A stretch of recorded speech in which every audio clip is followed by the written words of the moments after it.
এই নতুন বাংলাদেশের আরেক জুলাইয়ে আমরা বের হয়েছি দেশব্যাপী জুলাই পদযাত্রা।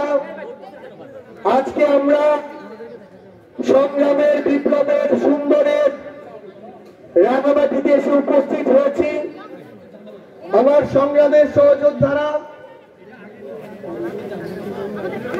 আপনাদের মাঝে আমাদের অভ্যুত্থানের অসংখ্য সহযোদ্ধা আজকে উপস্থিত রয়েছেন। আপনাদের প্রতি আমাদের অন্তরের অন্তঃস্থল থেকে কৃতজ্ঞতা। আমাদের ঐক্যবদ্ধভাবে জাতি ধর্ম বর্ণ নির্বিশেষে আমাদের এই দেশকে, আমাদের এই রাঙামাটিকে, আমাদের এই পার্বত্য চট্টগ্রামকে সামনের দিকে এগিয়ে নিয়ে যেতে হবে। আমাদেরকে যেন কেউ কোনোভাবে ব্যবহার না করতে পারে, আমরা আমাদের সেই অধিকারের বিষয়ে আমাদের সচেতন থাকতে হবে। সংগ্রামী রাঙামাটি, আমরা আপনাদের সহযোদ্ধা। আমরা যদি কখনো অনিচ্ছাকৃত কোনো ভুলও করি, সেই ভুল সংশোধন করার মানসিকতা আমাদের সবসময় থাকবে। আপনারা যে কোনো সময় যে কোনো পরামর্শ দিয়ে আমাদেরকে সংশোধন করবেন। কিছুদিন পূর্বে এমন হয়েছিল, আমারই একটি ভুল হয়েছিল। অনিচ্ছাকৃত আমাদের আরেক সংগ্রামী পাহাড়ের জনপদ বান্দরবান নিয়ে আমার থেকে অনিচ্ছাকৃত আরেকটি কথা বের হয়েছিল। পরক্ষণে আমার মনে হয়েছে এই কথাটি আমার আসলে বলা উচিত হয়নি। আমি আজকেও আপনাদের সামনে সেটির জন্য দুঃখ প্রকাশ করতে চাই।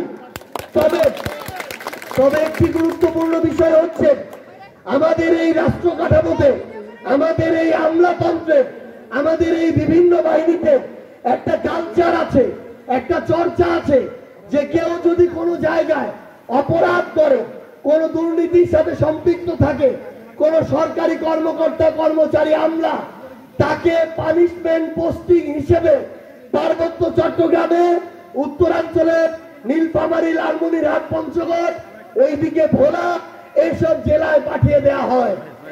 আমাদের এই রাষ্ট্র ব্যবস্থার কাছে প্রশ্ন, এই যে উত্তর দক্ষিণ পূর্ব পশ্চিমের প্রান্তিক জেলাগুলোতে আমাদের যে ভাইরা বোনেরা, যে সাধারণ জনগণ বসবাস করে, তারা কি অন্যান্য জনগণ থেকে ভিন্ন নাকি? সেখানে কেন এভাবে পানিশমেন্ট পোস্টিং দেওয়া হবে? এই পানিশমেন্ট পোস্টিং এর মাধ্যমে কোন একজন অসৎ অফিসারের সাজা হতে পারে না। তার নির্ধারিত আইনি কাঠামোর মধ্য দিয়ে তাকে তার অপরাধ অনুযায়ী শাস্তির আওতায় নিয়ে আসতে হবে। কারণ যে দুর্নীতিবাজ, যে বিভিন্ন জায়গায় সরকারি কর্মকর্তা কর্মচারী হয়ে ক্ষমতার অপব্যবহার করেছে, সে যদি ওই ঢাকায় থাকে সেখানেও করবে, সে যদি রাঙামাটিতে আসে এখানেও করবে।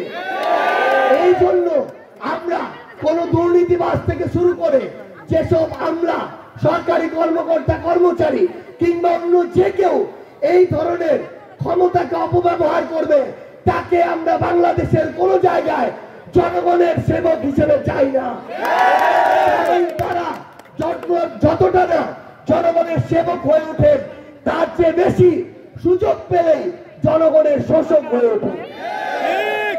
আমাদের সংগ্রামী সহযোদ্ধারা, আমরা আপনাদেরকে আরেকটা অনুরোধ জানাই, আমাদের রাজনীতি চলবে, আমাদের জীবন চলবে, কিন্তু আমাদের এই পাহাড়ি জীব বৈচিত্র্যকেও আমাদের বাঁচিয়ে রাখতে হবে।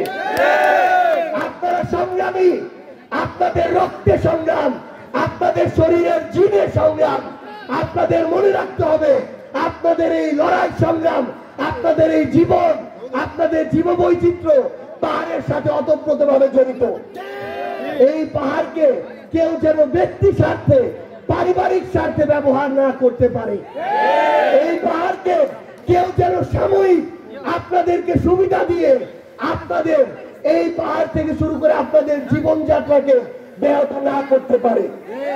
দুই একদিন আর কিছু টাকার দিকে তাকিয়ে একটা পুরো জেলা, একটা পুরো অঞ্চলের জীব বৈচিত্র্য যেন কয়েকজন ব্যবসায়ীর কাছে কুক্ষিগত না হয়, এটা আপনাদেরকে সচেতন ভাবে লক্ষ্য রাখতে হবে।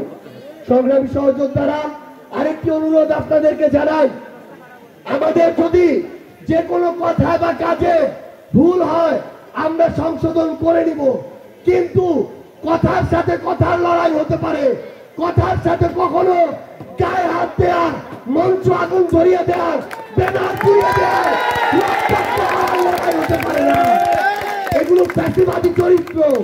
আমরা স্পষ্ট করে বলি, আমরা যেমন আমাদের ভুল সংশোধন করব, আমরা দেখব আমাদের প্রবীণরা কি কথা বলছে।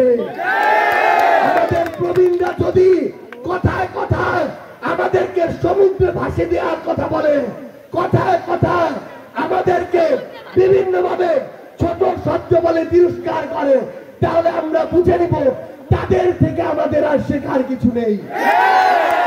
সংগ্রামী সহযোদ্ধারা, আগামীর বাংলাদেশে আমরা সম্প্রীতির রাজনীতি চাই, আমরা পারস্পরিক শ্রদ্ধাবোধের রাজনীতি চাই, আমরা লড়াই সংগ্রামের সুন্দরের রাজনীতি চাই।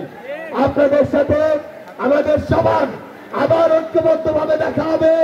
এই রাঙামাটির জয় হবে, পার্বত্য চট্টগ্রামের জয় হবে, বাংলাদেশের জয় হবে। ইনকিলাব জিন্দাবাদ।